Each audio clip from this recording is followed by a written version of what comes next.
Βρισκόμαστε στο Pure Juice Bar, στο Κολονάκι, στη Σίνα 21. Προσφέρουμε μια εναλλακτική πρόταση στις διατροφικές συνήθειες του κόσμου του κέντρου, προσφέροντας προϊόντα με υψηλή θρεπτική αξία και βιταμίνες.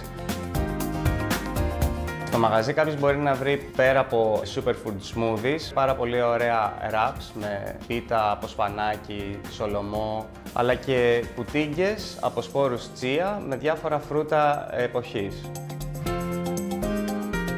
Θα σας πρότεινα να δοκιμάσετε το Tropical Paradise με μύρτιλο, μπανάνα, γάλα καρύδας, ασάι που ενισχύει το ενασωπητικό σύστημα και είναι πολύ χαμηλό σε θερμίδες.